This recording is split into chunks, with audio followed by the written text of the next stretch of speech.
Good evening, ladies and gentlemen, and welcome once again to the Weekly WAYPN. I'm Cal. I'm Sunny. AKA Henry and Sangita.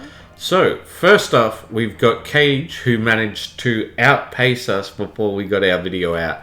And he says... Painted up a parasite of Mortrex. Mortrex, yeah. Okay, pretty happy with how quick it took. Yep.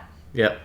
So let's take a look at what he's done here and tell me what you think. Okay, it does look a little bit different on the TV as compared to the computer. The TV. Should we explain the setup that we have? Yeah, to people? so we've basically connected the computer to the TV so it's bigger and we can read because I'm blind. And so on the TV it's way more vibrant as compared to on the PC. So I'm going to look at the PC because I'm pretty sure that's more accurate to the color scheme. So we can right off the bat we can see that contrast paint was predominantly used with this piece, and there's absolutely nothing wrong with it. I'm pretty sure he was going for tabletop and he just wanted to get it done and finished.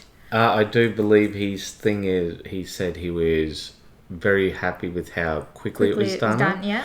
And like the thing is, there's Tyranids is one of the armies which I will forgive people for like being, very, very sort of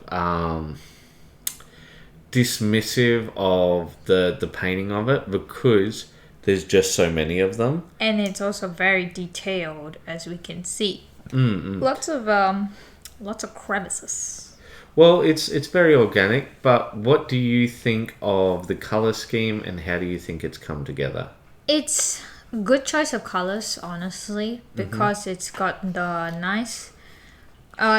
first off, yes, pink and green, which is kind of the opposites of the color schemes because pink is the red and red is opposite to green. And, he's got a good choice of contrast between saturated colors and desaturated colors. So you've got the saturated colors, which are the pink and the green. What about the blue? I think that's pretty saturated.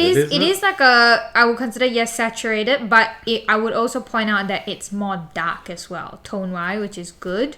So you got a good mix of tonal values and color saturation levels as well. So you've got the desaturated fleshy part of the wings. So it all came together very cohesively, in my opinion. I think that the wings, I think that's usually an accent color for him, the fleshy part. But with wings, he made it more a feature part.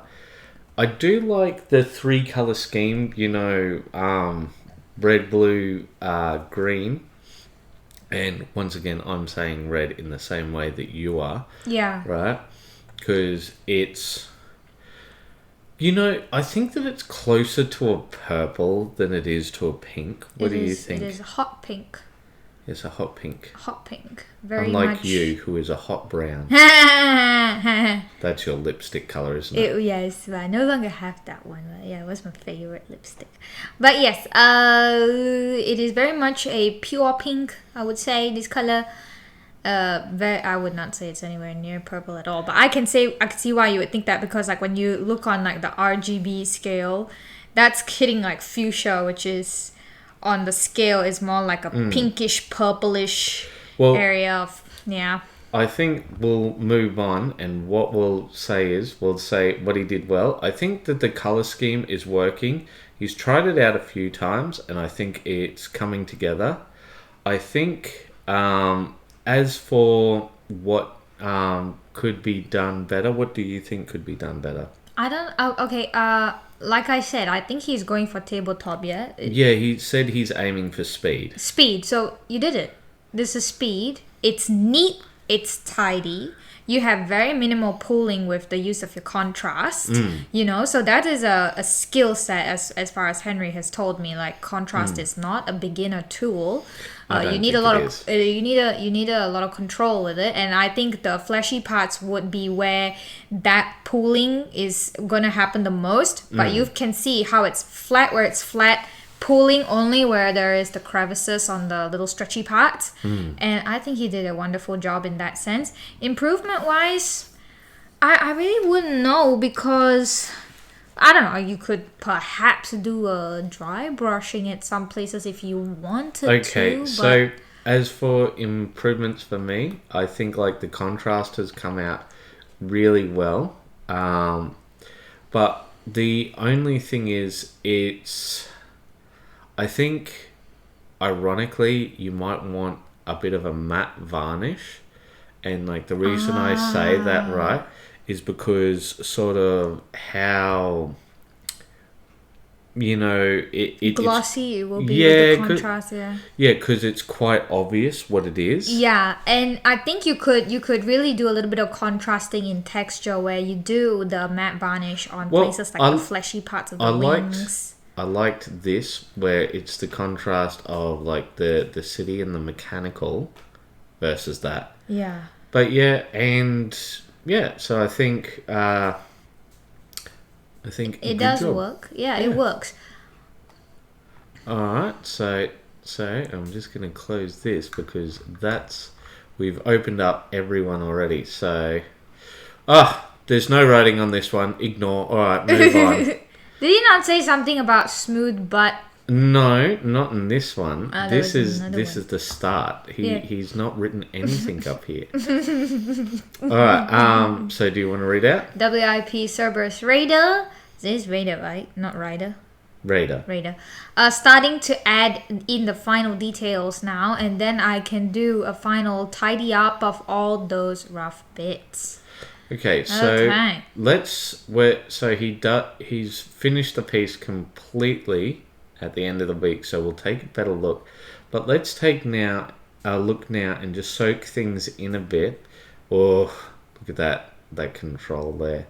Like, the most I ever see off is just a tiny bit in the industrial piping. But there. Even then... Yeah, I know. It's so nicely... Too smooth. But yeah, so he just hasn't done up his purity seal here. But other than that, pretty much completed. Alright, so after this... Oh yes, we've got somebody new. Well, not exactly new, but you know what I'm saying. Skylar Simmons finished up a speed paint that's a speed paint? Yeah, continue. For tonight. Alright, let's take a look at him.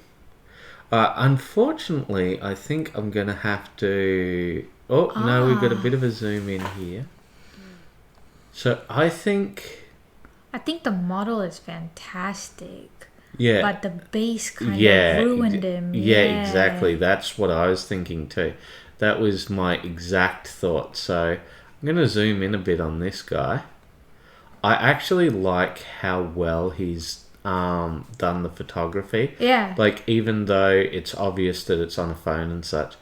So I think as far as speed paint goes, it's really good. I think this gore effect that he's done is really good, because I do believe this is called a corpse carrier golem. So what happened is, I think it's in some campaign setting, essentially this golem goes around battlefields spiking a whole lot. It's got spikes on it all over it, and it just picks up fresh corpses off the battlefield, takes it back to its master, and it reanimates them. Right, so like to a necromancer guy. Yeah, I do believe that's the story behind it. I think that the gore effects come off pretty well in some parts, but I think in others it's a bit tortured. Yeah. So like when you've connected the arms to the body up here, I don't think it's worked as well. I think that the brasses come through. Yeah, it's got that rust effect down really nicely. Yeah, well, like more tarnished metal. I wouldn't say quite rusted, but like it's working. Yeah, I would say that the gore, the webbing is a bit too large, I think, and like no, I don't think it's as bad up here. I think like it worked, like that one particularly there I like, but I think that the rest of the bodies sort of let it down a bit. I don't mind these great big highlights here. I don't think that's a bad thing. But I think if you are going to speed paint, just put that extra time into your base here. Because I think what you've done well is the painting itself. So I'm just going to go straight to our, what you've done well, where you can improve and where to go next. Okay. Alright, so what I think he's done well is the painting itself. I think that the tarnished metal has come out well. I think that the effects here, especially over here, is quite nice. I think what he needs to improve is just the bodies. I can see why he's thinking, I just won't pay much attention to them because they're just the bodies. I want to focus on this guy. Yeah. But it kind of draws the eye with how bright the metal is? No, with how light these bodies are. And how, because they don't seem as polished as he does, right? It just makes it feel wrong. I think less is more. So, this is good. This over here, not as much good. This, not as good as this over here and over here, where it's just light touches. I think biggest thing is here, this texture paste I don't think is your friend.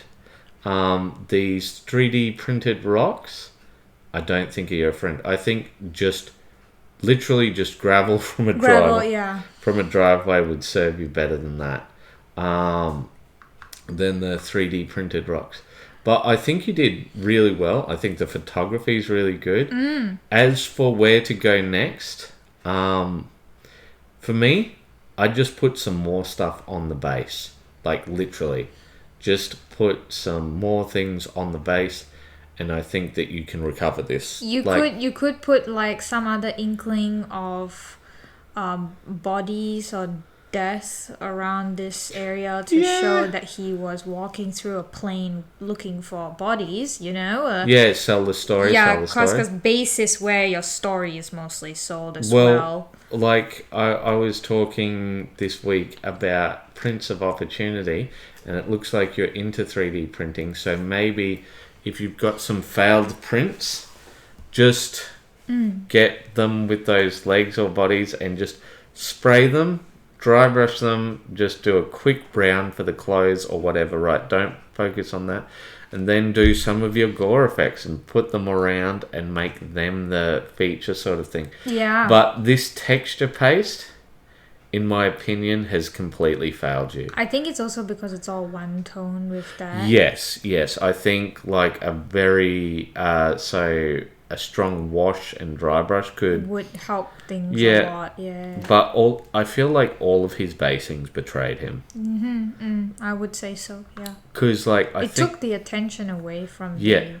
Because the model itself, I know that he's going for fast, he's going for tabletop, he's going for done.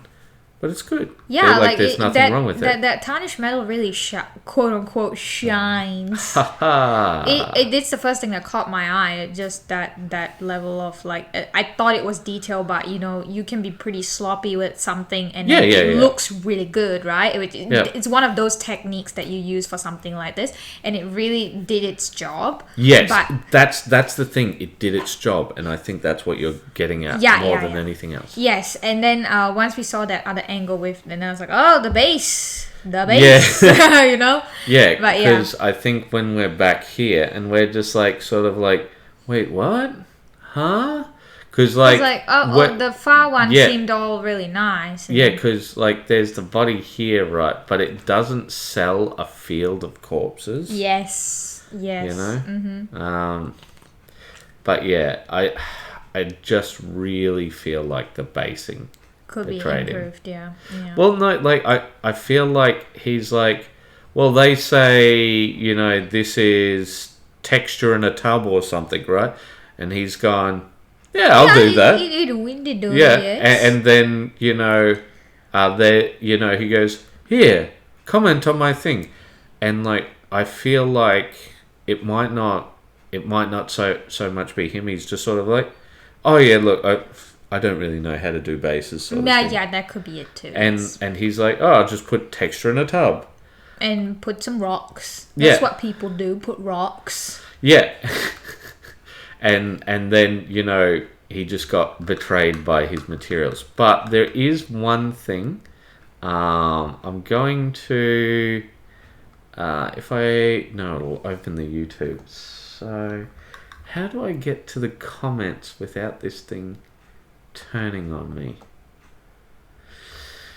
Because the reason I wanted to get to that is because Lance said that he relatively recently had a brain surgery, right? Yeah. And I'm like, oh, that's pretty intense. And I was looking at it, and see, the thing is, you want to read this one out? Oh, yeah, okay, I'll read it. Well, I think I'm done. Seems she doesn't care for my presentation. Such is the lot of many a man. But, so, the thing is, he's trying to get, I think, 150 models done. 100 models in a year. Was it 100? 100 models in a year. 100 models in a year, and I think he's up to 76 already, right? Yeah. And see, that's the thing, you know, when it comes to people's goals, that's what we have to focus on. Like, if their goal is to get 100 models done in a year, he's 100% making his way there. And, like, I can imagine, like, after having something like that happen to you, you might be like, I'm not feeling 100%, but, you know, like, coming in with a good, strong hobby goal and just going for it. Yeah, it just gave him something to hold and latch on to and improve. I mean, like, I know a lot of people, if they were in that situation, a lot of people would take that to... I'll give them an excuse to just lay down. You know? Hobbying? Yeah, well, after a brain surgery, you know. Oh, you mean like hobbying lets you rest? Well, no. I'm saying he had a brain surgery recently, and his goal is to get 100 models done this year, right? And I think that's a big goal. Yeah. Right? Whereas I think a lot of people would just sort of just be like, I'm gonna just lay here now. Yeah. This is where I belong. Well, it's just like, I'm gonna, like, I could do a lot. Or like, I could do something, but I'm just going to take it easy. But he didn't. And I think that is commendable. Yeah, like, yeah. And so, you're sort of the cheetah print expert amongst the two of us. Since when? Since you painted it on your Frostgrave models. I didn't paint any... Oh, yes, I did! I did do that, didn't I? I forgot. I'm so glad that I'm here.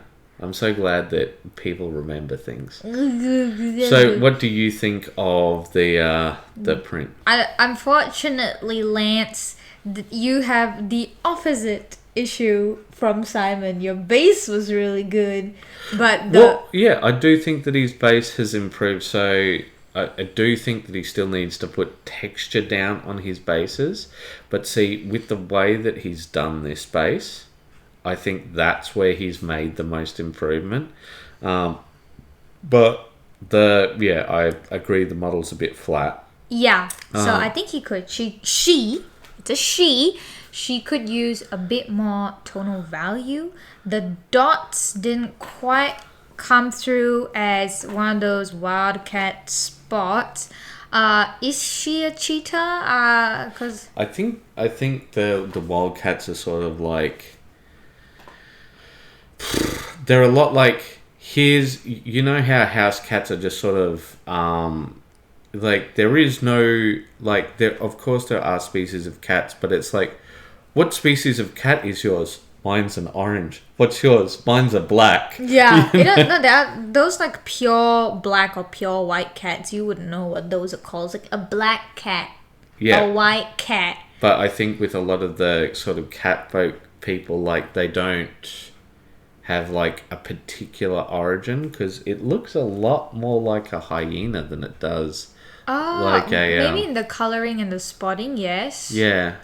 I wouldn't know what exact cat you are going for lands. But see, that's what I'm saying. I think in a lot of the lore. Yeah, so I guess it's a little bit difficult to comment on that part, but I think tones, a little bit more tones, and I think you could improve a little bit in the precision department. Cause like around the mouth and the sort of eye area, I think eye is pretty good, but I think I think on the other eye it might be a bit bit off. But look, if he's still recovering, I'm not going to give him a hard time, but I do think that you can put more into the patterning. Yes. And that's about it. So just as far as improvement goes, Love texture. The base. Oh, okay. Yes, texture. Texture on the base, but I do think that this base is a big improvement because, like, we can't actually see the bottom of it as much. Yeah, it looks like real savannah. Yes. And she's, like, going through the bushes, Yeah, looking exactly. for her prey. Yes, exactly. As so, you would. next up, we're going to be looking at a smooth butt. Are we going to be looking at a smooth butt? No words. There are no words. Yes, there are no words. I do believe later on he talks about smoothness and butts. I'm going to scroll up. I think that might be the close-ups. Yes, there we go. Yes, so first off, I think what we'll do is we'll actually look at both of these together. Would you like to read? Yes. Cerberus Raider, as a final touch on this mini, I thought I'd give a dust effect, of course. A try for the first time. Since when? Oh, okay, that dust effect. Okay, fine. What do you think? Does it work? I think it works. Yeah, so I actually had quite a bit to say on this, but I'm going to grab his other one and bring it forward. Okay, so here we go. First off, I think super smooth. I also like very subtle things that he's put in. So notice on his radar, his foot right here is all dusted up, right? Yeah. But like none of up here, because that's when he's been walking about. But he'll only sort of be walking. He won't be going full pelt, whereas this thing will. Yeah, right? So like it's up to the bottom of his cloak and the feet, but everywhere else is clean. Yeah, exactly. But that's his classic, actually. That's really much a brushstroke classic, that when he does the dust effect, it really is just at the bottom. Yeah, no. But see, what I think is it's very well integrated here because, like, it helps sell the story. Yeah, it's deliberate. Because here, right, when he's on the ground, he's not running, right? He's just surveying things, right? And it's just going to be incidental. But the one thing I said on this side with the dust effect, now I'm not 100% sure how he did this dust Cotton, honey. Thank you. Cotton with like pigment powder in it. I don't think it is pigment powder. I think he may have sprayed it. I'd really love to hear how you actually did it, and he's going to be doing up a video on this soon enough. Oh, yeah. But see, I don't know why it is, but on this side, I feel like it's more well done than on this side with that cake up of, Disagree.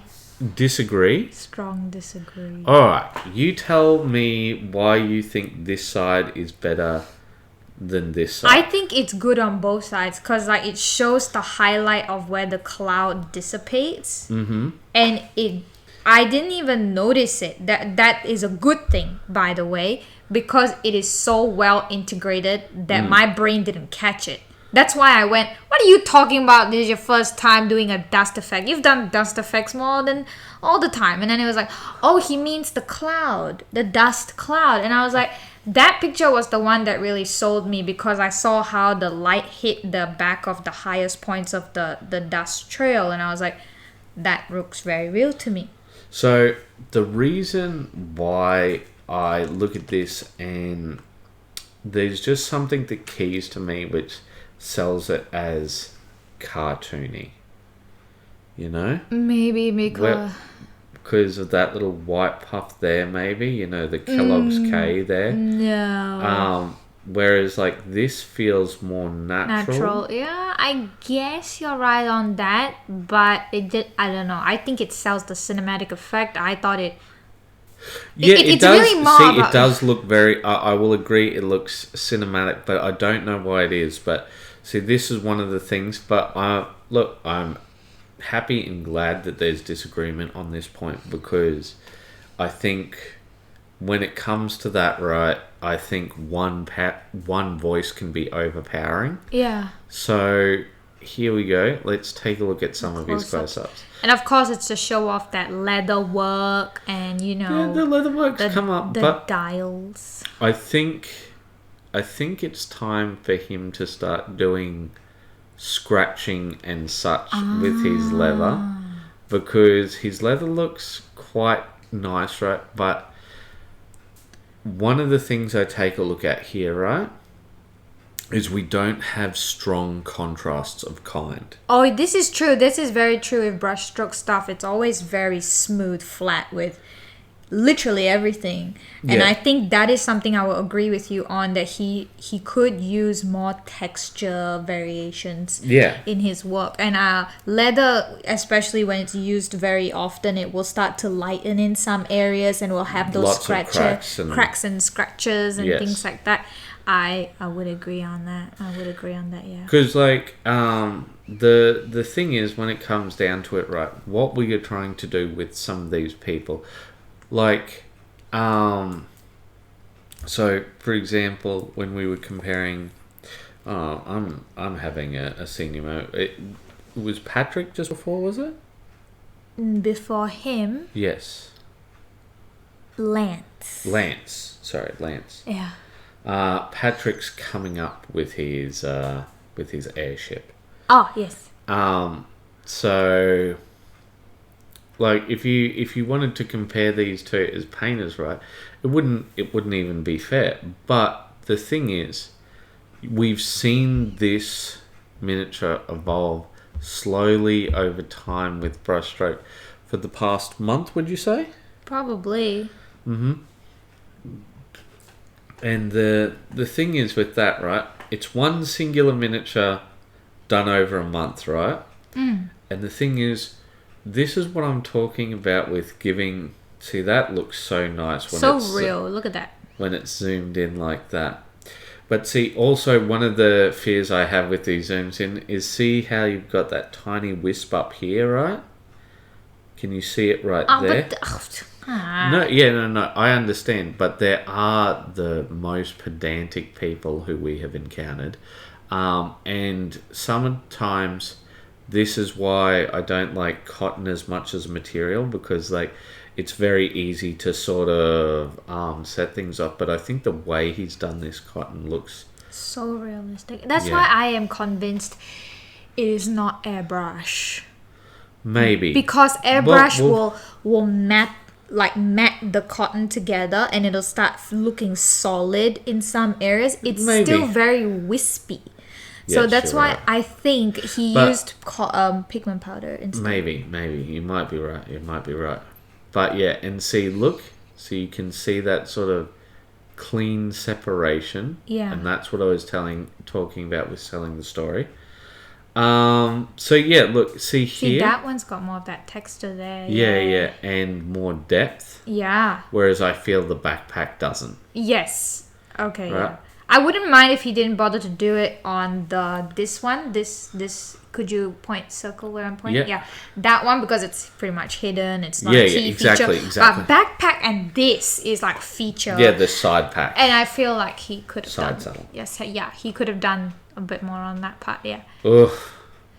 Yes, that is very grimdark there, because, you know, there's the horse skull underneath. Oh, okay. And you can see that it's all connected.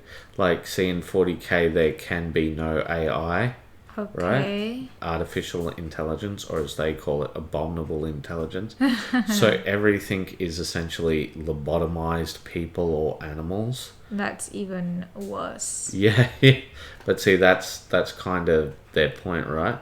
But yeah, I very much like the way that he's used the wash to his advantage to give that I look. will say one thing is that I do find that he does, when it comes to steel and metal, he could really afford to go much darker with the metal, and then I'd really agree. bright, like, because that's the core of metal, is that the shadows are just super dark, and then the highlights are super bright.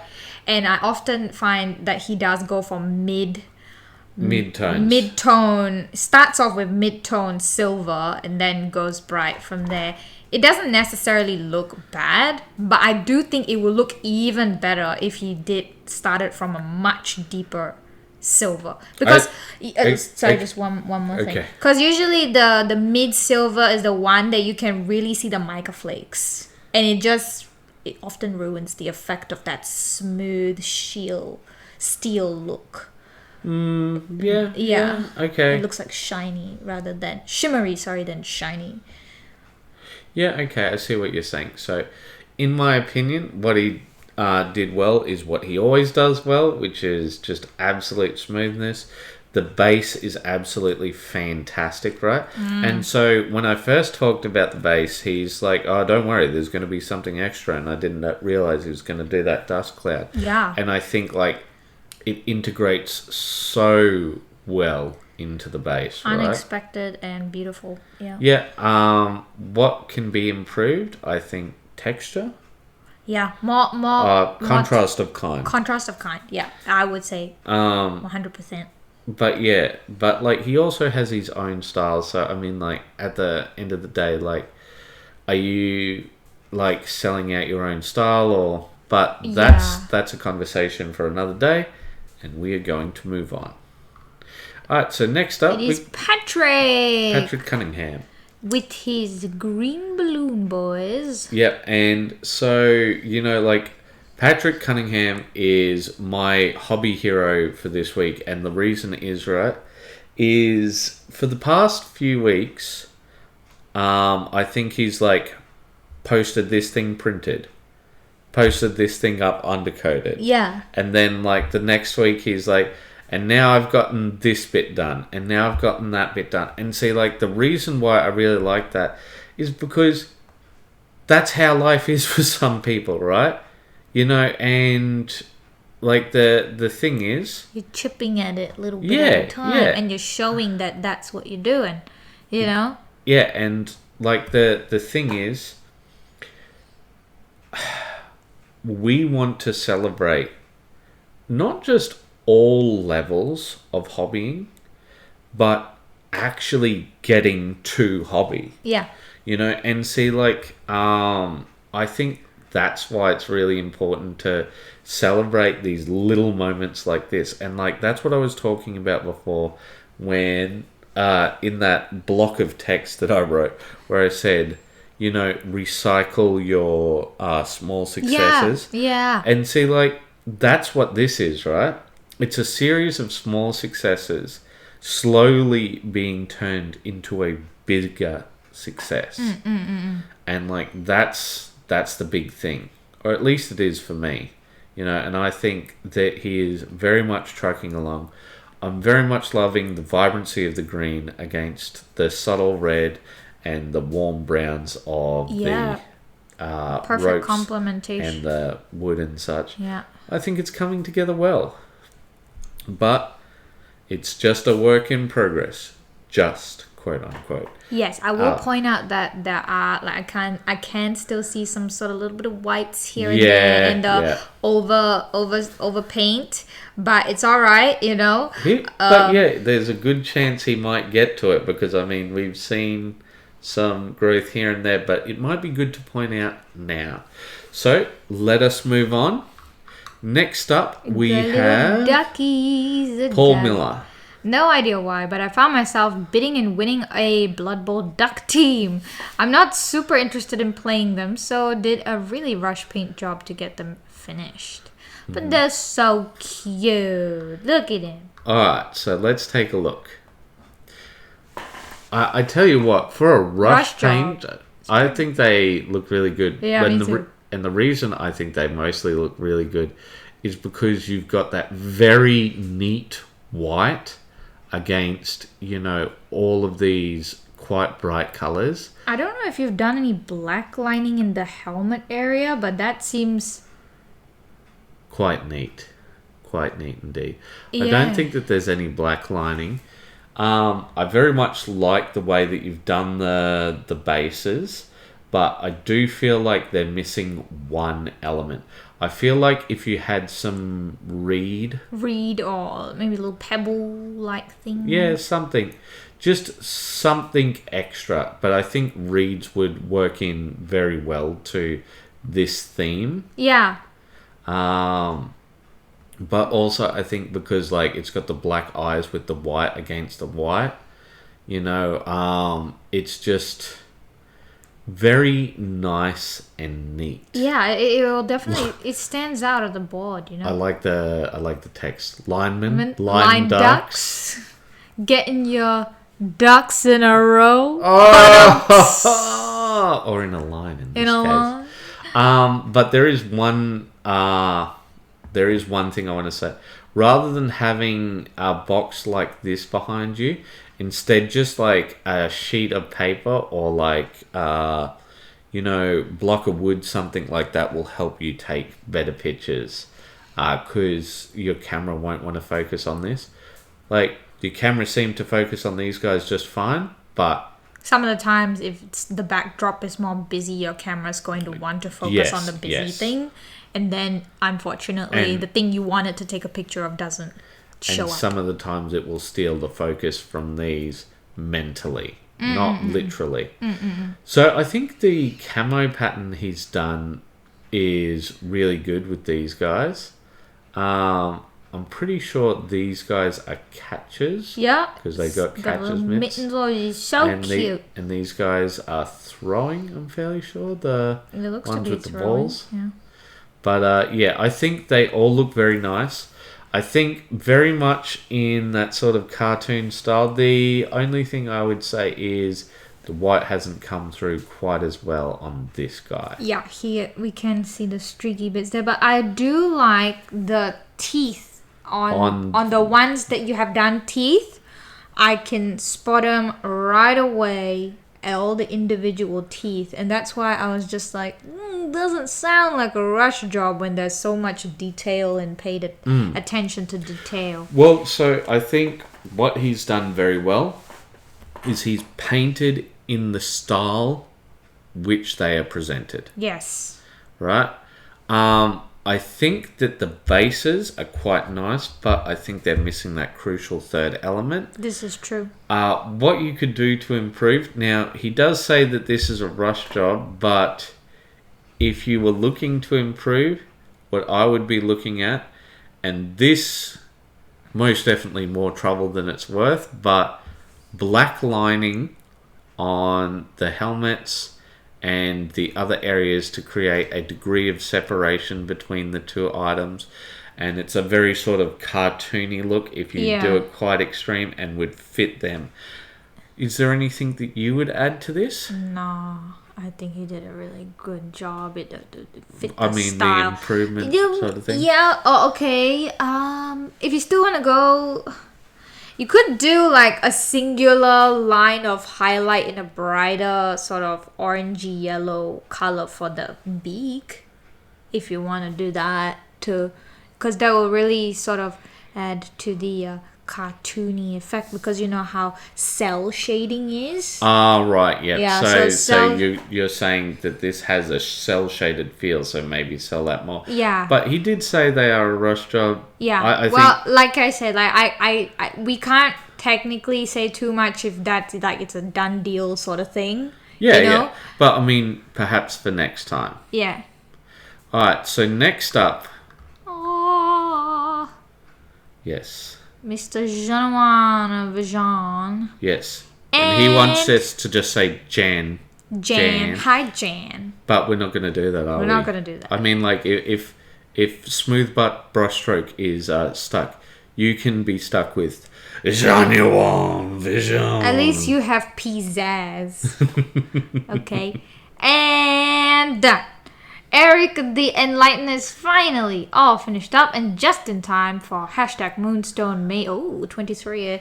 Okay, single figure category. This was a challenge of a model to paint as Eric comes cast as part of his Elkstead. Oh, I see. Steed. Tried out a couple of new things with him, and he's turned out, at least I think he has, pretty aces. Challenging model, but a very rewarding one. Gorgeous sculpt and one to really push yourself on. Base is made from bits and bulbs from the garden.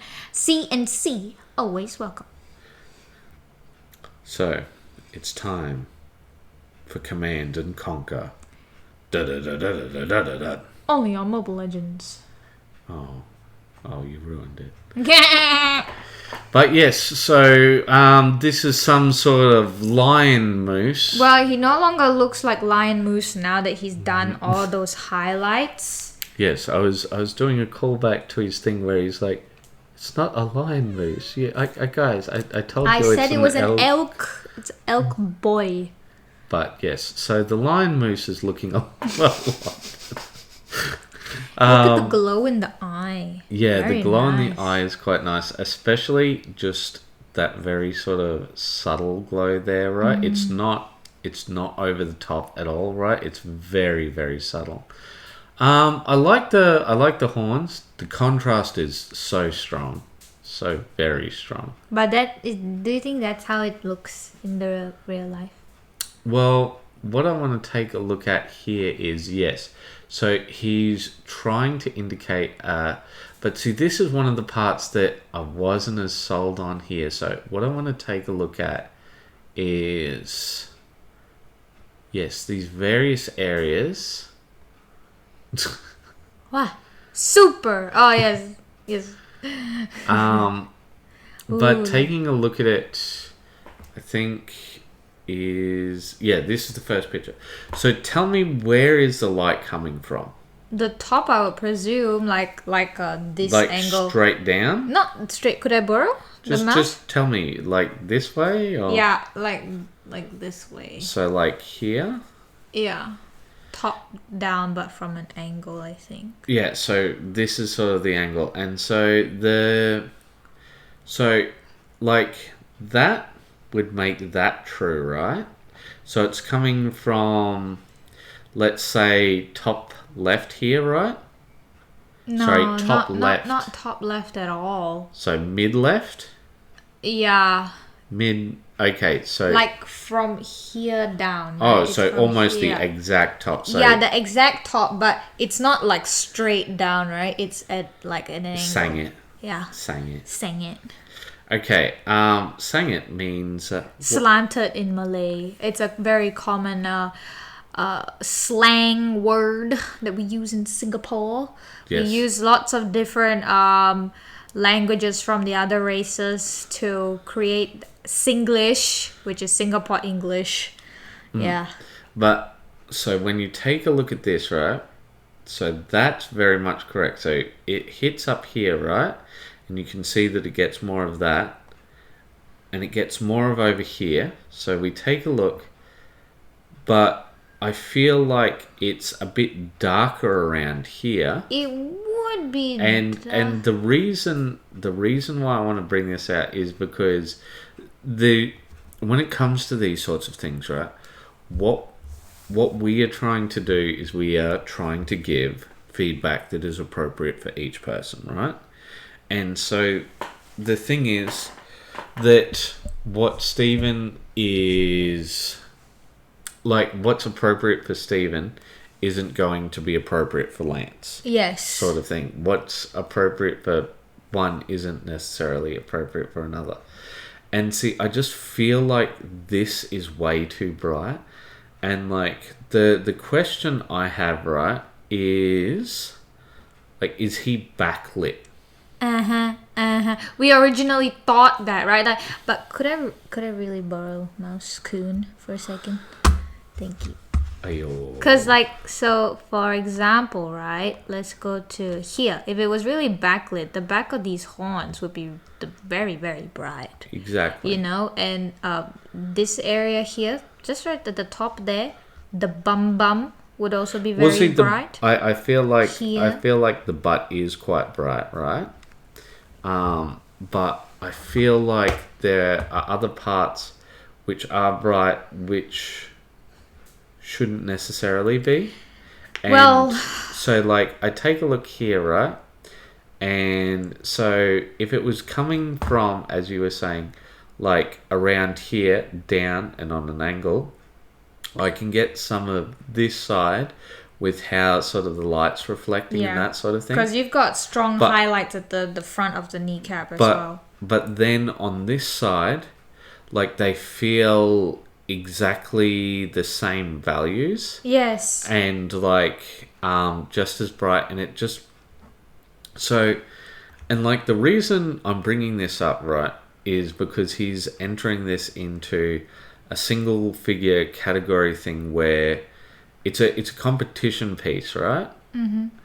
And the thing is, I think what we are trying to do is to help take a look at these sorts of elements From a competition point of view. Yeah. And because like when Alan was talking about how like they wanted extra saturation and that sort of thing, I think what would help is knowing exactly the competition he's entering, The criteria, and if you what could state. and what they're looking for, because obviously like I think, you know, anyone looking at this, Well- one shot would be like, Yeah. beautiful perfection. Well, How could you mate. say anything wrong? yeah, exactly. You know what I mean? But see, like the thing is, it depends on what the person is looking for or what the people are looking for. Yes. And when we take a look at this, that's what we've got to take into consideration. And like, I feel like there's nothing technique wise that I can really talk to Stephen about, right? There's no sort of hidden insights I can give him. He's like been streaming his painting this whole time, right? But I think that there are things that we can talk about and hopefully help. So for us, I think what I would like to say moving on, right, is I think what we would like to say is this. If you can give us those criterias for your competition, that sort of thing, and we can comment on whether we think that you're hitting the things, because it is obviously a beautifully painted model, right? Yeah. And I don't think any of what we're saying reflects that it's not, because like the textures, absolutely beautiful. I think the way that he's painted that fur on is phenomenal. It's crazy intense, right? The way he's done the non-metallic metal, like I could go on and you know blow smoke, but the thing is, right, is that going to help him? And that's what I'm sort of looking at, because obviously he's posting this off to show off in part, but also I think hopefully he does get something from the feedback. Yeah, and I think that's something that we would like to request of the competition level painters. Please, if you are going to be, sharing a piece that you're going to be submitting to a competition, share with us the criteria, the type of competition it is, you know, and that will just make it easier for everyone, not us. The two of us, not just the two of us, the whole community can come in and have something to say and pitch in, because they have a better idea of what exactly the judges are looking for. Yeah, especially like if we can look at a previous winner and compare and sort of see that sort of thing, and we could go in a bit more in depth. Yeah, I guess we're just looking for more context, essentially. Alright, so next up... Ooh, it's Lance! It is Lance again, but look, we actually have some texture on the base. Ooh, pretty base. It is quite lovely. What can I say? I love dwarves. Mini from the Blacklist Games Kickstarter. I guess they got blacklisted. But yeah, so The bronze.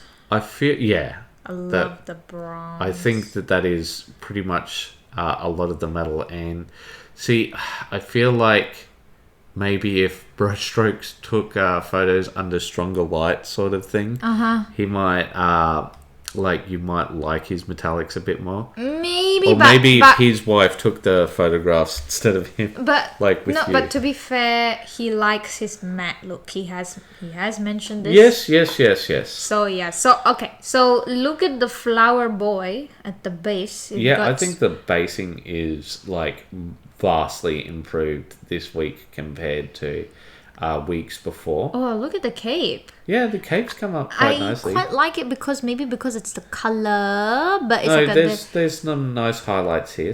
Some nice highlights, but it's just something about that color. It feels very natural, and you also have done the shadow and the highlight in such a way that it looks very natural as well. So that's good. So with this one, considering Lance's goal, I don't think that I've actually got anything for improvement here. I think he could use like something like apothecary white to I don't know if it will be appropriate, but like for the shirt to like a very light wash to bring out maybe a very sort of like tone, like maybe a 2 to 3 like I know that the Army Painter has strong tone. They've got mid tone. I don't know if they've got weak tone, but like just a very thin down wash sort of thing for just the folds in the fabric. But you know, like I think just a neat wash, very neat wash might do the trick. But as far as I'm concerned, he's hitting his goal. All right, so let us move on to the next. Hoth. Yes. My hoth. Everything is done. I finished the base tonight. Still debating if I want to do a black pupil in the white, but I'm pretty happy with the overall look. Side note, I had to order another one of these because my daughter got upset, as I predicted, and wanted a white one. Okay, but yes, Brushstroke. Do not put a pupil. Yes, the horse eye is always a full black. Okay, it is not like human eyes. Yes. Very rarely see the white of horse eye. It's true. Only when they are like really looking at a particular angle do you see the white of their eye. But most times it's just pretty much solid brown. Which you'd think that prey animals would have a greater white to their eyes, so that they could see where they're looking, but that might be. Anyway, I'm not going to get into that, but yeah, I think. Oh, I love the base. It's got wow. It's got an everything. It's got everything. It's magic. So first off, I think that the eye works. I absolutely love the patterning. Yes, the patterning. And the fur. The way that she's done the stippling for the fur. Yeah, I think that that's come together through very well. I think that the horn is a little sad, though. Yeah, that's what I thought. I think it's silver, but I think if you went for that nice ivory white, and then if you still want to put like a shimmer on it, fine, but like ivory white. Well, because I think like it could contrast very well, you know, just like oh, shing, shing, yes, shing, exactly, shing. pretty much. And like, is there butterflies on there? No, it's a mouse. It's a mouse? Yeah. Oh no, they're it's a log. Oh. It's a mouse-shaped log. It was just the angle, but yeah, no, the base is done very well, with the exception of one thing. This thing doesn't work for me. I like it. Yeah, you like it, of course you like it. It looks like a seaweed. Yes, but see, like that's sort of the issue, right? Like, whereas if you look at from, shh, she's just gonna go crazy as soon as she sees horse. She's just like. Horse. Nah, I just have an Angela bias. Haha, but it's not Angela Bassett, it's Angela bias. Ah. Ayo. But like, if you take a look from this angle, right, the base is like, Very quite nice. Yes. yeah, it's absolutely fantastic, right? Like it just has all of the hallmark feels of a real meadow sort of area, right? And whereas I come over to this, that sort of breaks that illusion. Yeah, I guess I'm not very sure what that is supposed to be in the And see, middle. like that's sort of my point, right? And like she's put so much work into the rest of it, and like we said, you know, we want to give appropriate feedback. And like I just wonder, could she like literally just pick that off and like take a picture with it picked off and see how it looks? Sure, if it doesn't come off, you could just trim it in such a way that it just doesn't come off the base and it's just sort of just there, and it can be like a strange rock formation thing with moss on it. I am the bad person in this podcast, because the moment you just go trim it like that, it sounds very similar to something else you have talked about in the past. Okay, I don't want to ask what that might be. I will we'll say it again. It's about trimming. Trim it. It's about trimming the bushes. Okay. Oh my god, honey. Okay, you're not even with me right now. I know, yes, but Alright, so we'll move on. So as for improvements, I think removing that one, more of a pure white horn. ivory specific. Yes, but that's what my thought is. Yes. And like other than that, all fantastic. Beautiful. Yes, more from Genuine Vision. So next up we have. Wait a minute. No, we already talked about this one. Yes. There's the smooth butts. Yes, we only acknowledged because there was. Ayo, he doesn't say Did he anything not? to us. Oh, bad boy. Bad. Skip. Ignore. Hit skip button. Ignore. Ayo, he does not love us. He does not love us like brushstrokes. See, he says something. And you could just say WIP to make him happy. yes, yeah, you could literally say anything up here. I think you ask too much, honey. Oh, what? Some words? What is this? There's so many words there. One, a hyphenated word. Anyway, two, time for 3, 4, 5. 5 words. 5 words too much for you? 5 words too much? There's so many more than 5 words here, see? Time for a little necromunda. Made a start on the Lord of Skin and Sinew, himself, honey. Himself. The eightfold Harvest Lord. Just the armor and chain cleavers done so far, but they think they turned out nicely. Skin work is up next. Ayo. So look at the copper. It's copper, right? Well, see, I think this is a non-metallic metal effect that he's doing, but he's doing it as a sort of candy red corn armor. Oh, well, it works. Yeah, no, I definitely agree that it works. Wow, look at that. So I guess Genuine, in this one we can really tell where the light is coming from. Yes. But I think you also, as a matter of fact, have to scrutinize yourself more when it comes to non-metallic metal, because you have to be more pay attention to where the light is really coming from and how it hits as compared to the previous model. Wow, just wow. But see, by the same tone, right? Take a look here. This is on one side, and that's on the complete opposite. And see how there's this, right? And see, like, I don't mind if he's going for like that sort of exaggerated heroic look, right? Yeah. Which is very common to Warhammer. But like if we you take a look at this, right? And there's that great big shine there, right? Mm-hmm. But then that is here. And then if we take a look at that, right? That is where that shine is, right? So the shine is there. Then it's on the opposite side. So the sun is actually at the very, very top. The very top where the brightest area is, okay? Okay, let me take... No, you're right. You are right. I'll have to eat crow on that one, and it looks like you're right. The sun is just coming from the very top.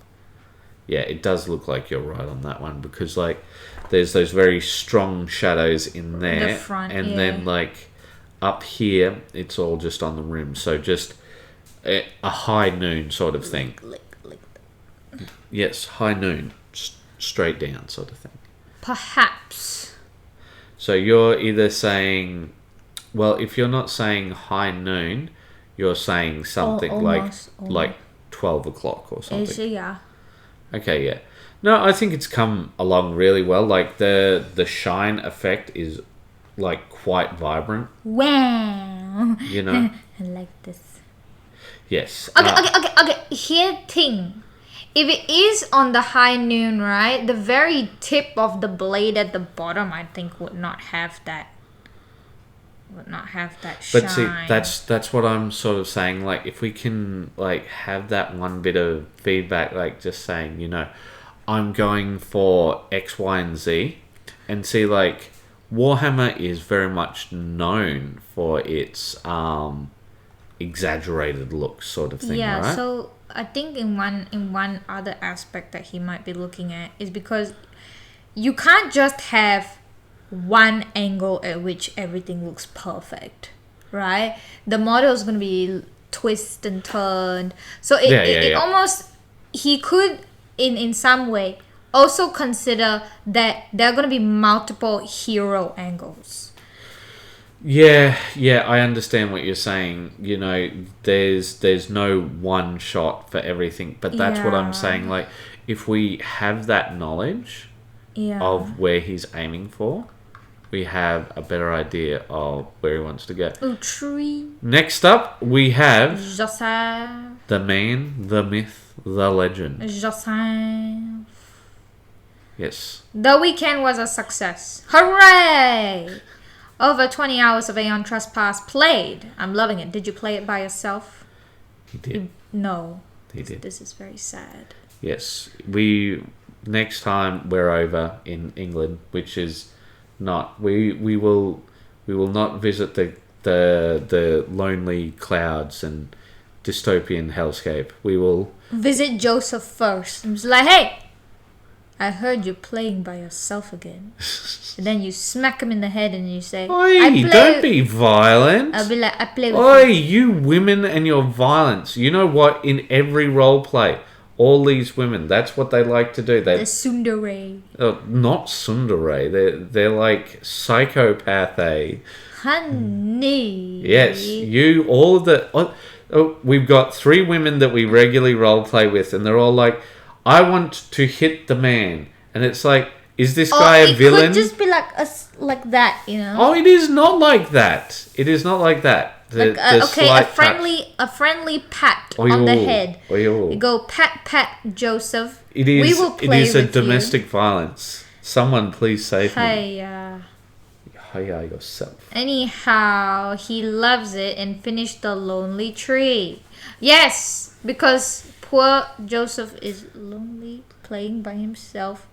He needs friends to play with him. So let's take a look at his light effects now, because he's following this guide, right? Now, I feel like here it doesn't work as well with the leaves, but I feel like on the skulls it works. I feel like up here on the tree itself and on this rope or leather bit, it all works, right? I feel like that works. Like a lot of it works, but in other areas it doesn't work as much. See, like on this branch, it actually would not go all the way up there because of the roof. Yes, yeah. So it wouldn't even hit there. It would hit on the sides only. I feel like this is our light episode. Yeah, but it's all right. It's he has to do something for like a bit of a dramatic effect most of the times. I think that's something that we have to consider as well. It's like a lot of times it's 3D, yes, but it's also a still. So you have to make it look like things are moving. There's drama happening in a way on a still, you know. Well, I feel like it's very, very well done. I feel like Oh yeah, definitely. it sells like a certain level of, how can I put it? It sells a certain level of like dread and mystery. Oh, definitely. And I think that's definitely what he was going for. Like, see here, I feel like if you looked at it from this angle and you saw the lights here, like this seems like the hero angle, so to speak, right? And it feels correct, right? Yes. Like it feels like all of these parts are lit up correctly and everything sort of works. Correct. But I think, he's following this guide, right?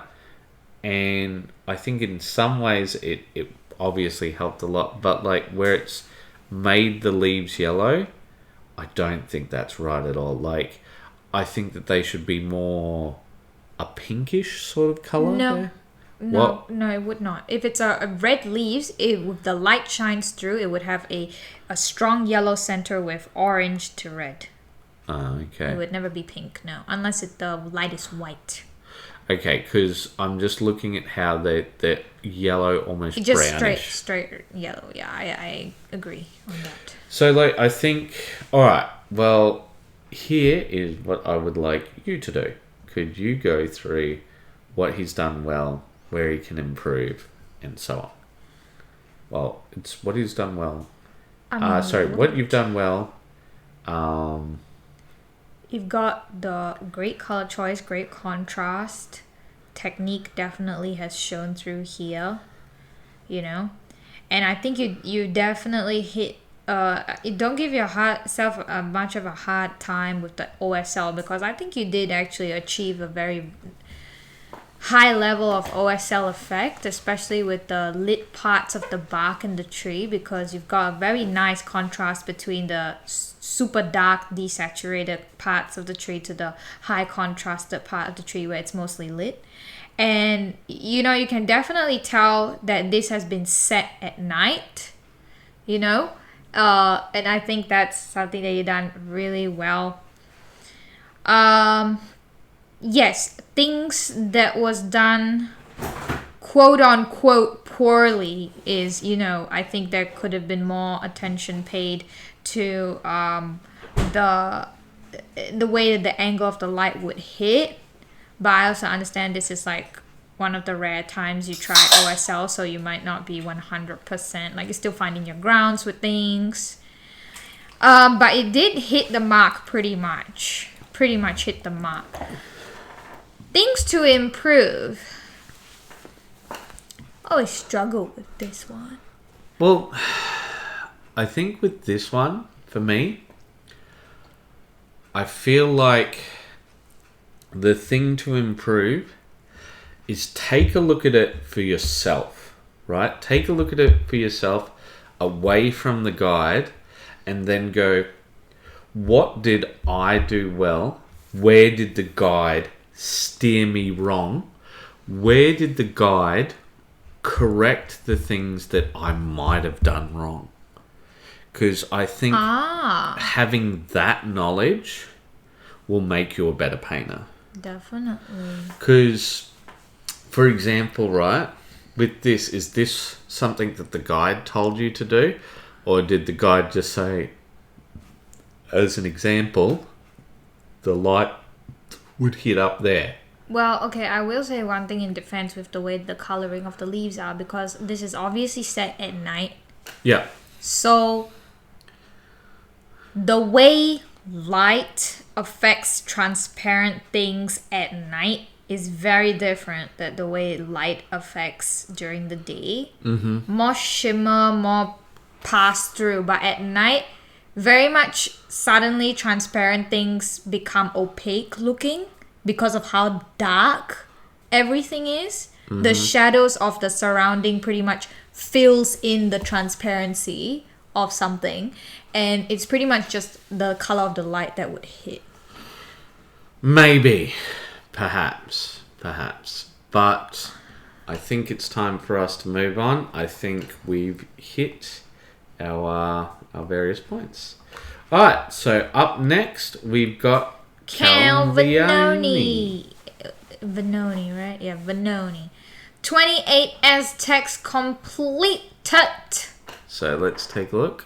I think I've got some very similar models. I do believe these are the same models as the Frostgrave ones. Is it? Yeah, I think these are the North Star miniatures. Well, it doesn't quite look very Aztec to me. Yeah, but see, like the North Star miniatures are simplistic, right? They're not. I'm not saying they're bad, right? But they're designed in a certain way. Okay. You've seen the North Star miniatures I've got, haven't you? No. Give me one moment. I'll show you one of them because I think I've got some here. Well, okay, Cal. I originally thought it was maybe 3D printed. No. So that's why I was just like, what do you mean by 28 Aztecs completed? Because did you print them or assembly finished? Or did they need to be assembled? So no, he's just assembled them up. Oh, okay, yeah, Because that's what I thought. arms and legs. So here's one of them. Because Oh yeah, these are nice.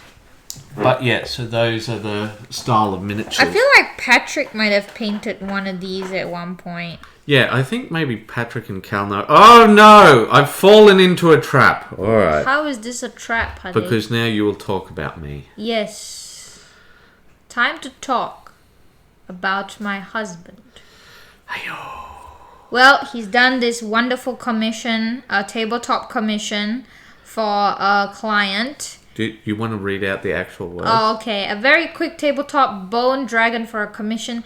This one was done very quickly and the guys was quoted a fantastic price. Well, I think so. So yeah, very quick, and done. Yeah, okay. But I think he came out pretty good and I have tried to be following Alan's advice and pushing the contrast, but I am not sure how strong that has been coming through. Well, you can tell that, this is the one place where I don't get you to check all of my posts. You know something? Looking at him, he really looks like a bone dragon on display at a museum somewhere. Oh, okay. Because, like, the coloration of the bone is that much sort of yellowed, ancient look, Oh, okay. That really does look like something that someone put up in a museum, which I think aces on that. Mm-hmm. And I know originally when we were doing the color selection, you started with that very nice desaturated purple for the flesh part of the wings, which makes sense because, blood that rots will turn like a purplish color because of the blue that comes into it. Mm-hmm. And then we did like a fleshy pink on top of that. And then you said that doesn't quite look right, and you'll see it right there in the right there, right, and it's like fleshy pink color, and then he's like, it looks a bit too alive. And then I said you should put like a green khaki color and that's what I did to counter on it, and that just fixed him up and looked just like decaying flesh. Okay, so what have I done well? Where can I improve? I think what you've done well is 100%, of course, the bone effect, because you've done it, like you said, so many times that it's pretty much done. I would say that you could have improved on the wings, but that was rectified way back when. So I think you've pretty much hit your mark on this guy. I'm not sure exactly where else you could improve on a piece like this. Okay, yeah. I'm happy to be moving on. Thank you. Goodbye, everyone. Why do you always run away? I'll tell you why. Because it's not about me. It's about the rest of the people. Okay. And if people want to comment on my stuff, you guys go ahead. You guys want to give me flack. You guys want to, blow smoke. You guys want to give me, realistic feedback. I'm all for it, Okay, fine. We will move on from the thing. Right. And, yes. And now I can give you a hard time. Okay, do it. So I'm ready. I'll read out.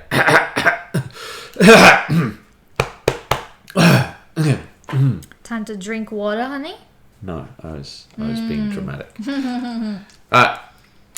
Here is our. She says our, but it's really hers. It's ours, as you will see. Here is our WIP before Wednesday. Henry Graham has done an epic conversion for some of his Raging Hero models, and me, my dear friends, I am the creator of the all-powerful doughboy known as Blue Tack Man.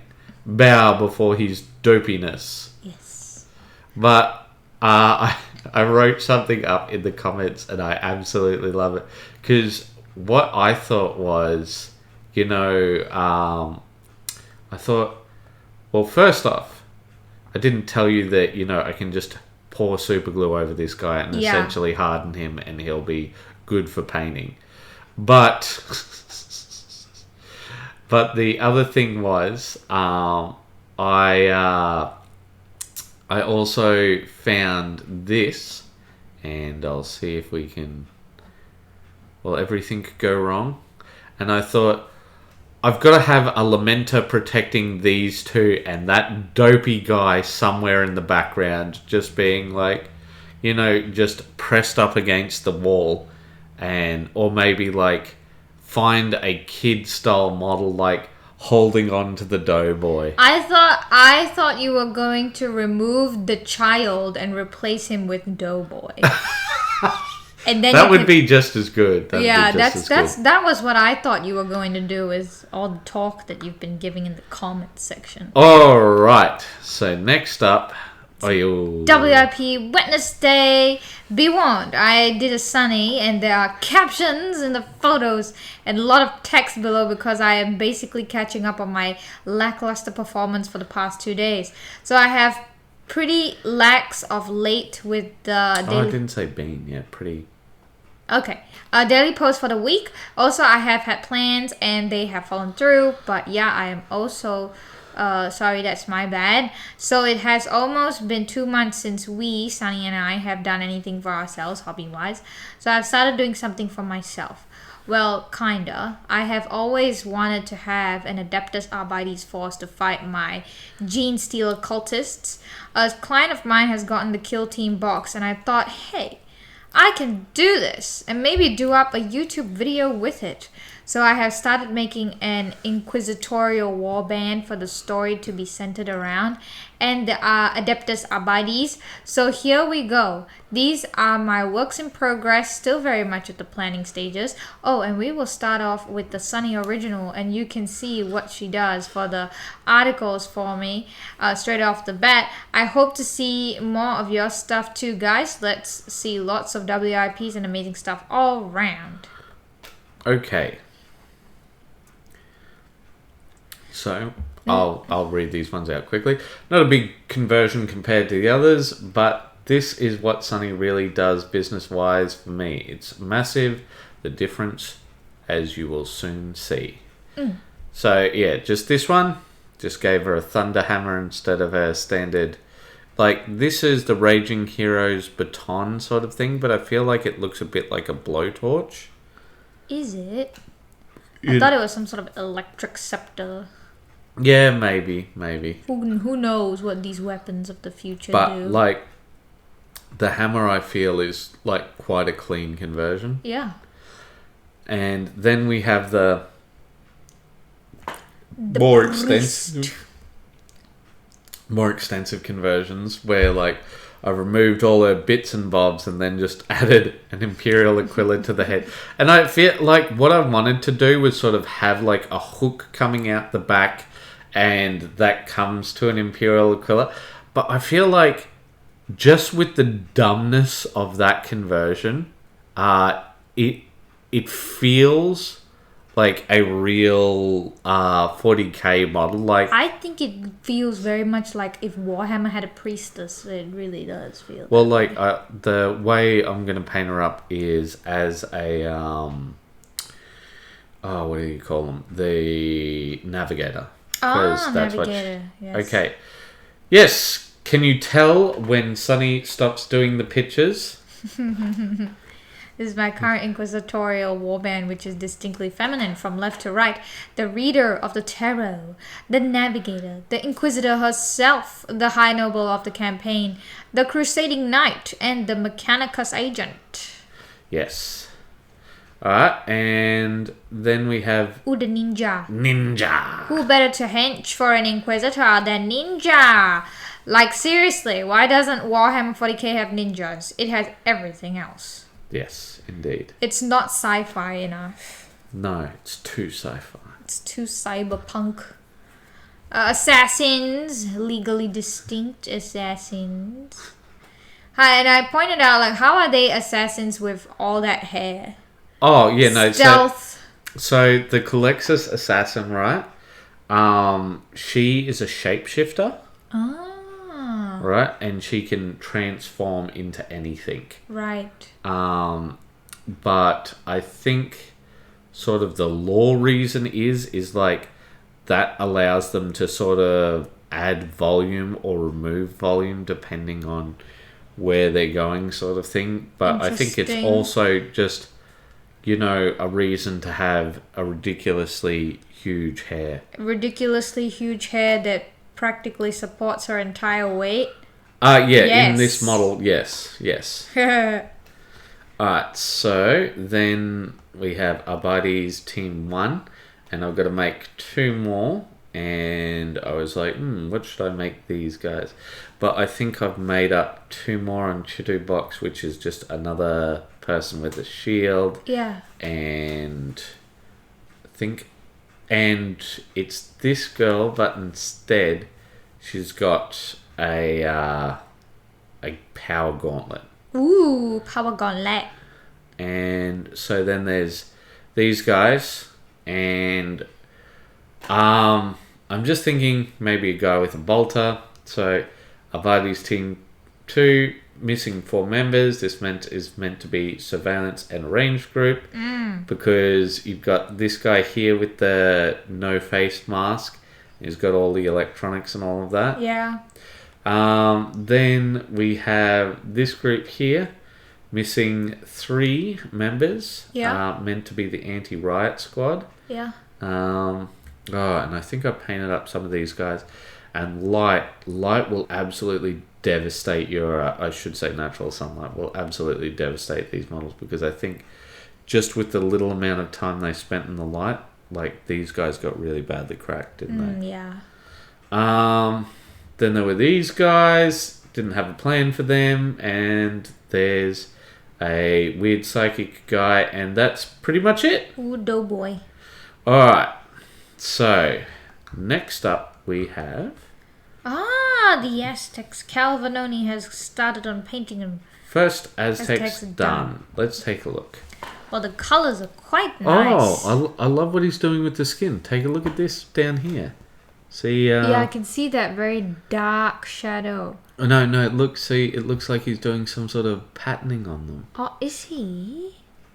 Oh no, I think it's just the highlighting that he's done. Yeah, no, because there's a very strong mold line here. Oh, okay. And when I saw that strong mold line, right, I thought he was like doing up some sort of pattern on them. Right. And I was like, oh, that's cool, doing up some sort of pattern. I think Cal has done similar work before with the African tribe men with the scarring. Oh, I think that was one that he had done.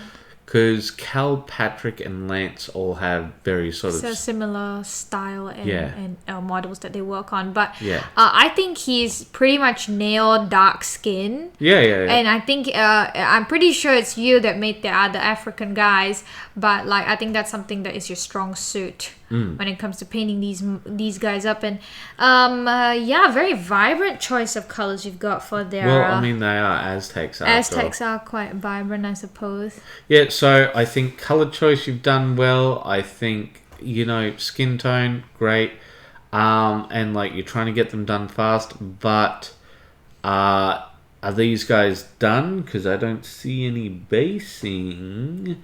And until I see some basing, I can't call these done. Yes, because Henry is a base boy. I'm a basic boy. He needs the base to validate his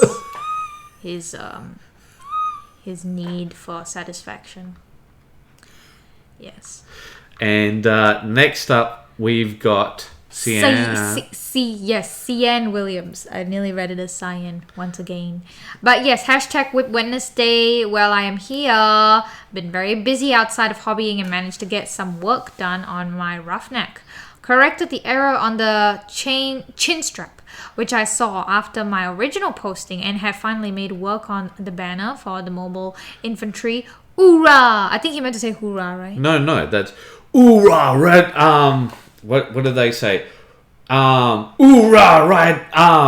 right now, roughnecks, let's go, hoorah! Ooh, go Power Rangers! Stop. You are ruining everything. That's what he says. I ruined his life. Now they're just gonna be like, oh yo, how long until it's just Henry reading again? Anyway, also started on my last Templar Castellan. Yeah. Made from bits left over. Missing a cloak, but can get that off a bits list. There's a bits list on eBay. Okay, well, or the more you know. Or somewhere. Or what you could do is have a crack at making it with green stuff. Yeah. He's only had a black basing and a dry brush, white scar to start, so I can detail track. Alright, so let's take a look. So is it freehand? This? No, sorry. I remember seeing the actual pattern was printed on. Yes. But hey, you've got the precision. Very clean, right? I think the picture quality is dropping a bit on this one, but like the actual painting looks quite nice. Yeah. Oh yeah, like look at. I think he did a little bit more work on the on the model. Right. It's really good. So this is the Castellan he was talking about, right? And he's made it out of various bits. So yeah, like have a go at making a green stuff cloak. It's really easy. So here's what you're going to do. You're going to get some green stuff. You're going to get some olive oil, or preferably you're going to raid your intimate time zone and get some lube from there. Or Vaseline, right? Vaseline can work, yes. But anyway, the thing is, get something to add. It's a little bit of oiliness, and you know, get it super thin. And when I say super thin, as thin as you can manage, right? And then what you're going to do is you're going to roll it on some baking tray paper, right? Then what you're going to do is you're going to get that baking tray paper. You're going to super glue some, what do you call it? An armature. And what I do is I just put down some.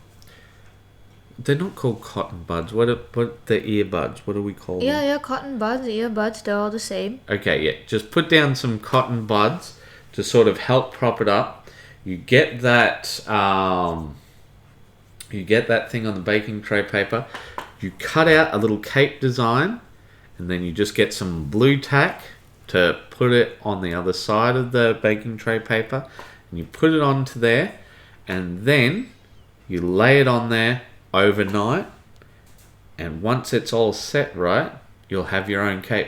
And see, the great thing about this is you can do it 3, 4, 5 times until you've got it right. And like green stuff is cheap as chips, mate. Cheap as chips. Well, cheap as chips, mate. Oh, I went full Australian, didn't I? Yeah. Okay. But let's take a look at our big boy here. Okay. So, yeah, no, once the chin strap's done, he looks a lot better. Still very shiny with the metal here. Is that a deliberate choice? Question mark. I know, now that I'm thinking about it, I think if he made it black, it would not quite look as great. I should kind of like it with the silver. I don't know about that. I still think black would probably be better. Color scheme wise, everything's good. This has come through quite well. A little bit of overpaint, but we can clean that up later on. Yeah, but I mean, like with the overpaint, you're going to just do some black lining, you know. Right.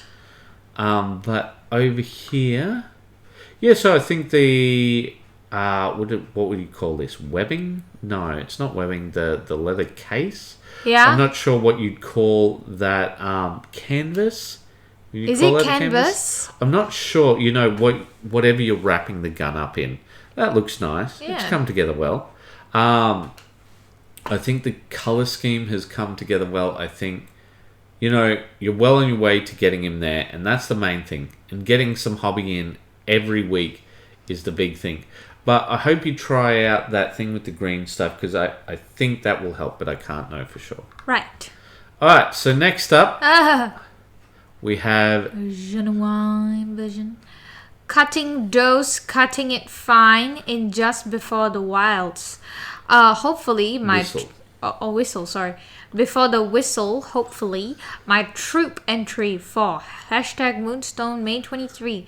Dominion represent with some rascally goblins and a rather unamused troll.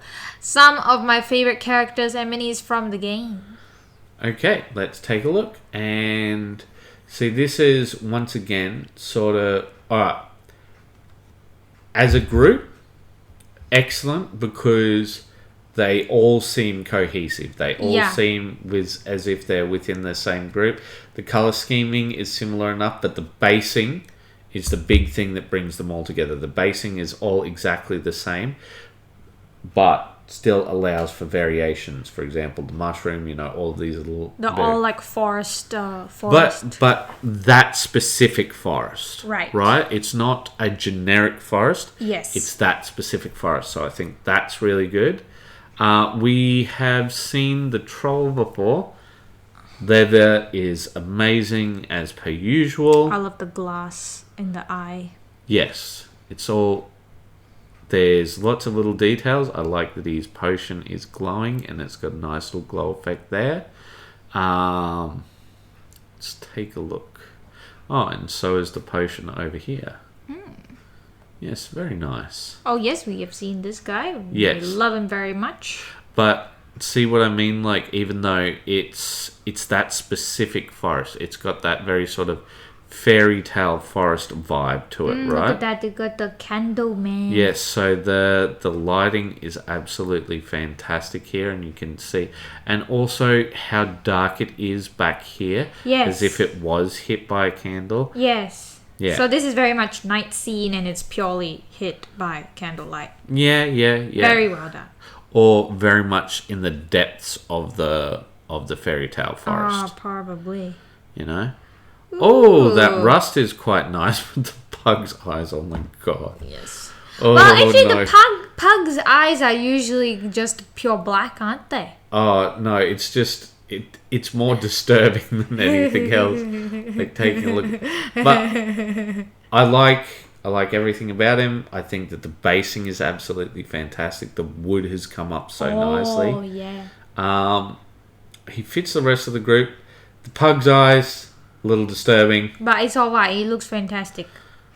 This thing, which obviously belongs... It's a cockroach man. It's from a sewer, obviously. Doesn't belong in the forest. It belongs under my boot. Yeah, this is true. But yeah, no, it's looking good. It is very weird, and I don't know how to talk about it. All right. Sir Knight. It's a goblin knight. I like it. But I think very good with the non-metallic metal up there. I like how he does the rust effect in a very deliberate way. It's not like how most people do rust effect with like the whole thing is rusted. Yeah. Well, it's in the corners where it would start building up and such, right? But also like down here, so you see like where it's the absolute tip. Now see, that's going to be brushing against things, so it's not going to be there as much. So I think that looks very nice. And there we are again. So I think, see, with this, and I know that it's...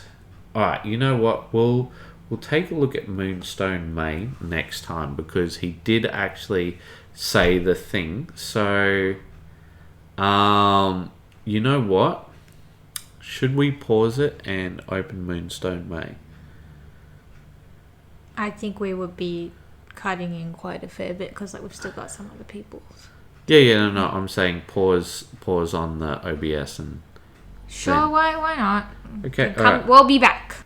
And we're back, and so we took a look at this, and it didn't give us a lot of information because we're like, how will they choose the winners? Well, we'll just explain. We went and took a look at the Moonstone game and everything. Yeah. And we're like, all right, well, let's take a look at the past year's winners. We went, that art style looks oddly familiar. And then I looked over here and I'm like, I think I know this guy. And so, well, look, I mean, like, if he's been winning it, I guess he knows what he's doing, and like, that's, so the reason why I just wanted to do this quick follow-up is for this reason, because one of the things that I was looking at is this, right? How can we most help the people who are coming to WAYPN? Because the thing is, that's what we want to do. We want to help all of you with all of your goals. Not just, the competition level painters, not just, the low level painters, but everybody from top to bottom and everybody in between. Yeah. And the thing is, competition painters have very specific goals and like they put in a lot of effort, and we want to sort of match that, right? Yes. But we, by the same time, don't want to belittle the people who are, putting in that consistent effort, because like Patrick, I wasn't kidding when I said he is my hobby hero for this week. Yes. And I think anybody who hears me is like, yeah, I don't think he was kidding either, because the thing is, it is so easy to demean people. And I think it is, so easy to demean people. And the thing is, we don't want to do that with anyone. And we try really hard to sort of give back to everyone, because this is your community and it is our community too. Yes. Alright, so next up, Tree. Another space wolf, I presume. Yep. So I have the next 5 up to this standard so far. It is a slow process. Not only am I limited with how much free time I have, but I also am easily sidetracked, like with assembling my awkward wildwood. Lol. Awakened. What does that mean, honey? It means they're awoke. Oh, sorry, my awakened wildwood, yes. And yes, we were all very excited. About trees. Yes, and I think Lainey might be like, why are they so excited about dang trees? Yeah, because Cruz once posted up trees, and we went, Tree 1? Because he said just Tree 1. Because he was putting up pictures for a Warhammer album that he was creating. And then he was just like, here is tree number 1. Here is tree number 2. Like, he didn't even use that many words. He just said tree 1, tree 2, tree 3. And then we were just going like, oh, look at him posting all these trees. And we just went, whoa, trees! And we just got stupidly excited about trees, and I'm just like, It's tree 4, 5, and 6. Yes, and then say, where's my tree number 10? And then say, when I have the time. But yeah, so it's good. You know, batch painting can be hard and it is frustrating, but it looks like you've got these guys to a good standard. Yeah, it looks Everything's really clean. nice. Yes, I was about to say that. So, you know, but yes, we are also excited for trees. I'm not sure if you've seen, but I was even considering painting trees on this podcast. Oh my god, yeah, what happened to your trees, honey? They're in the other room drying. Oh, well, can't paint what is drying. Well, I could because I think they're dried, but you know. Alright, but yeah, good work, Lainey. We hope to see more from you. Yes. And coming along very nice. Show us more tree. More tree. Yes, tree 4. 3, 4, 5. Yes. Tricks. You're tricks. You're tricky. Trevin. Stop. Trait. Oh, and it's your Tips Thursday. And a wall of text. So apparently Angela got a lot out of this one, and I was very happy for somebody to get something out of that. But hopefully this won't crash everything if I click replies. But there was one where it was you who said you liked the comment of, I like that line of recycle your smallest successes into your bigger ones. Yes. And see, I think that is what a lot of hobbying is. You know, it's about getting those small successes, because I mean, like, I'd done these and like they're all converted, they're all ready for paint, but just getting Sunny to take that picture makes me feel a lot happier about the idea of painting them, because they feel a lot more completed, a lot more ready. I mean, look at them, they look so fancy. But yeah, and just those little steps will get you there. So next up, Tyrone, and he says, taking a break from my cakeman to focus on some Galahadrim elves. I know this must be from Lord of the Rings. Yes. Also dug up some classic models I had from childhood. Unfortunately, Gandalf is missing his staff among other injuries. Oh, what a travesty, honey. Gandalf missing his staff. We need to put out a missing persons post. I can't tell whether you're trying to be sarcastic or not. No, I'm trying to make a joke, essentially, because like Gandalf without his staff is not Gandalf. He's still Gandalf. No, Gandalf is his staff, beard, and hat.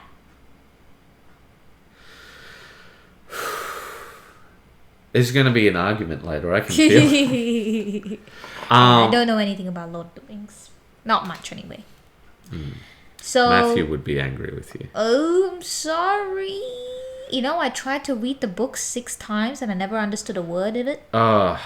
So I really do like Tolkien as an author, but one of the few times where I think graphic novel adaptations are far superior to the books themselves is The Lord of the Rings and The Hobbit and his stuff, because the thing is, it's a chair. It's just a chair. We don't need to hear, 5 lines about the chair and its backstory and which mahogany wood it's like and what it smells like. And just this chair smells like mahogany. Yeah, and no. It was an ebony wood chair taken from the forests of, and you're just like, Tolks, my dude, my bud, please. Just get on with it. Yeah, bro. Get on with it, bruv. Get on with it. So, and then he's like, in the fine ebony mists. Doesn't ebony mean black? How can a mist be black? And then, as they ventured forth, they found this stump. And from this stump, they made... Wait, mate! But yeah, so very clean. It's come together well. I like the metal, but I do think it just cries out for a wash, because like you see all those recesses on this. There has never been a model more that wants a wash than that. But one thing you might want to try is oils, because you might have a lot more control with removing it. Maybe you want to be specific what you mean by oils. Oil paint. Yeah. So oil paint, where you mix it with methylated spirits, apply it, allow it to dry for a certain amount of time, and then you can use makeup sponges to remove it. Actually, I have a question. Yes. Why use oil paint versus a contrast or a wash? Because oil paint is going to take a lot longer to dry, which means you've got more time to work with it, more time to remove it, right?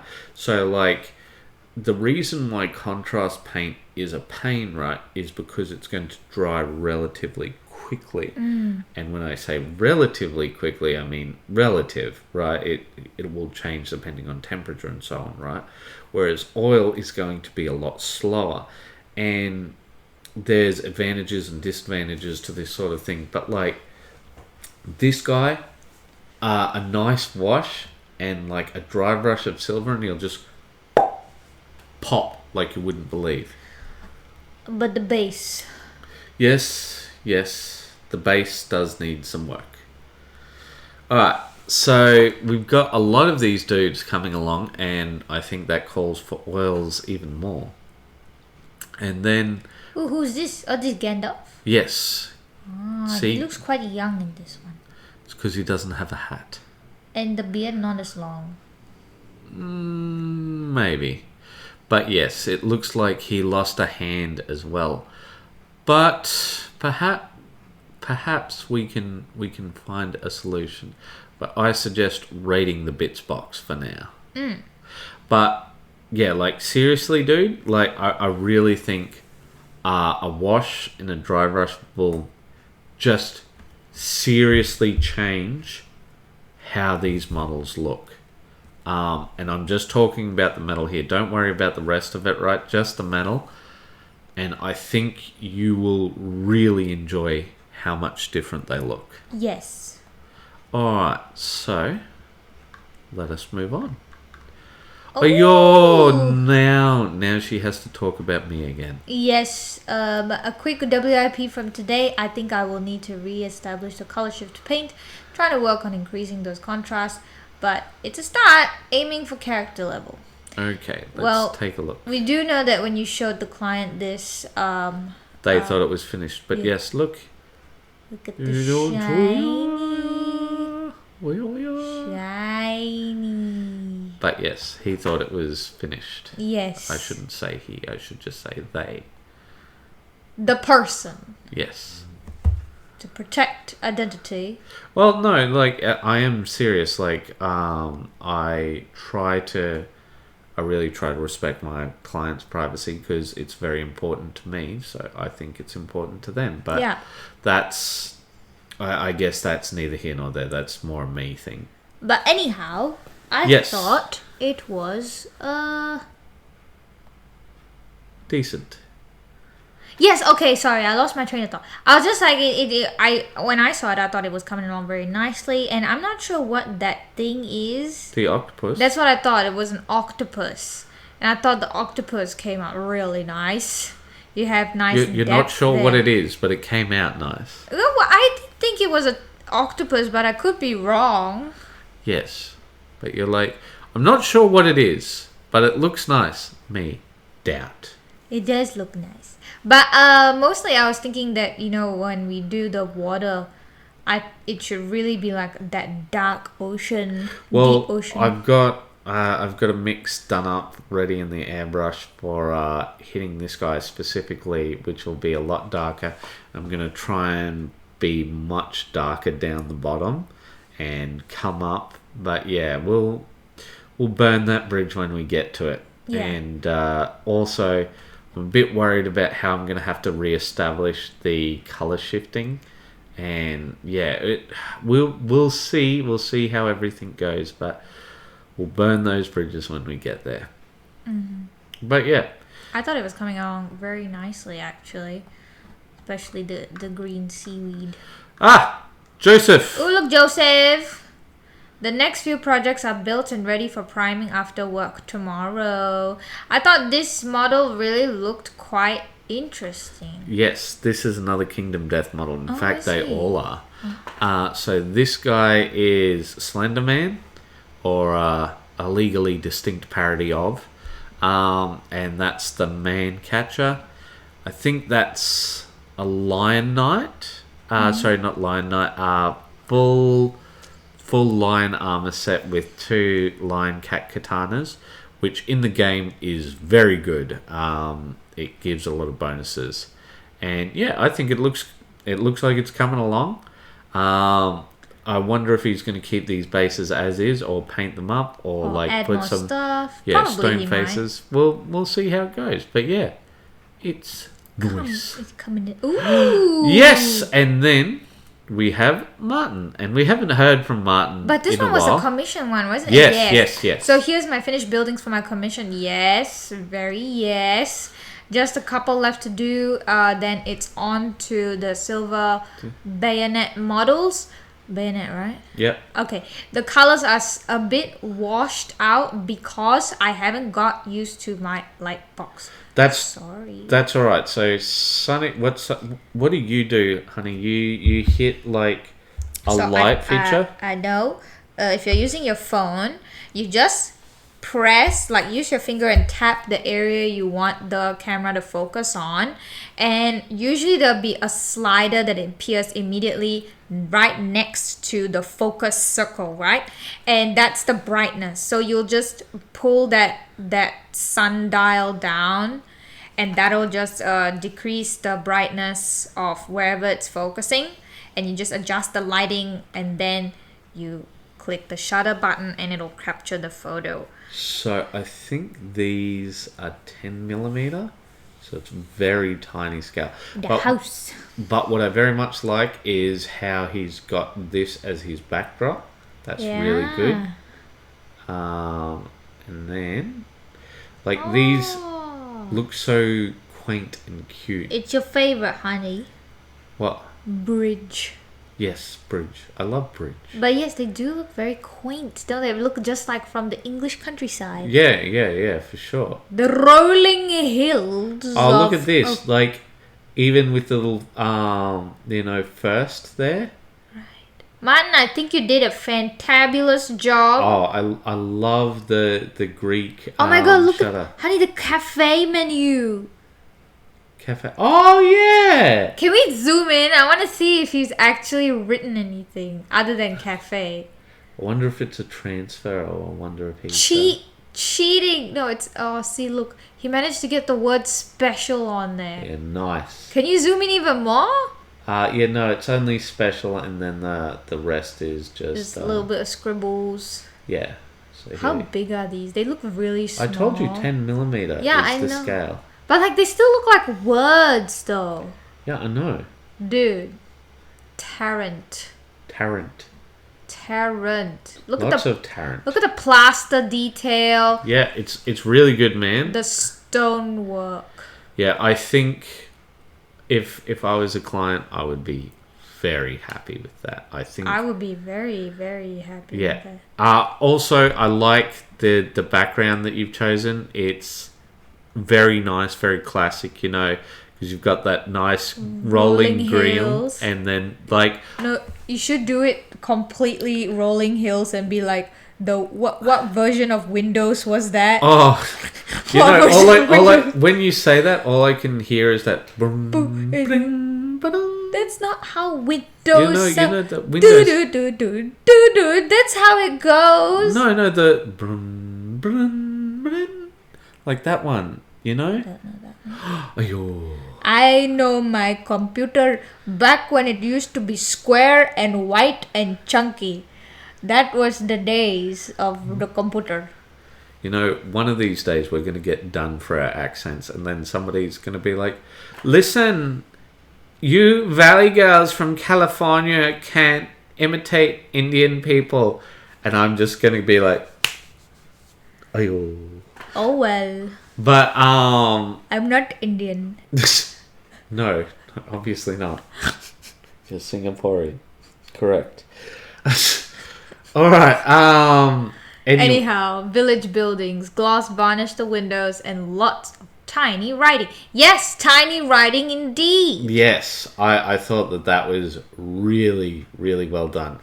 Okay, so, as we usually do, what has he done well? Where can he improve? And so on. So, I'd say, as a fellow commissioner, speed. Speed is where you need to improve because this took 3 weeks. Yeah, it was definitely very long. But to be fair... There's, like, life's always going on, right? No. Like, I mean... Quality-wise you're talking about? No, honey, let me finish. I mean that... I'm sorry, I was doing an impression of you. Anyhow, I mean more like if the client has not really stipulated a deadline or whatever. Yes. And you know, you don't have too many projects going on in between, you can definitely spend more time on something for commission because that's purely based on what the client, how quickly a client wants it done. Yeah. So that's your deadline. So if your client is okay with things being taking as long as they did, fine. You know, if not, then yes, we would say improve on speed because it's all about professionalism. But I think like because wow. like the thing is, I think everything looks quite nice, especially for the scale it's at. Right? I don't think anything like everything looks as it should. Right. Right? And I feel like he's hit all of the points. But the thing is, right, as I've been saying continually throughout this, our aim is to help people improve. But I have a secret weapon. Okay. It's called the refresh button. Because some of the times we miss out on... No, okay. Oh, okay. So, what we're going to do is, first off, I'd like to thank each and every one of you for posting your stuff. It's been a big week this week, it seems. But I didn't think it was that big, but it turned out to be quite a lot done by a lot of people. Yes, it was. And that's always the pleasantry. Always pleasantry. Yeah, you know, that's not a real use of words, honey. Okay, well, I was trying to say it's always nice to see when everyone has, something to show progress-wise. Yeah. And here's the thing. It doesn't matter if it's big or small. It doesn't matter whether you're getting a whole team done up or you're like Patrick here and you're just getting that one thing done each week. I mean, here's the thing. How long have we seen Brushstrokes put that one together? The thing is, it doesn't matter whether it's big or small. It doesn't matter whether you are the, number one biggest painter in the world or if you're just getting it done for you and your friends. But we want to leave you with that number one message that we always do. Yeah, and what is that? I've got dementia. Stop it, honey. Alright. Keep those brushes wet. Bye-bye. Bye, everyone.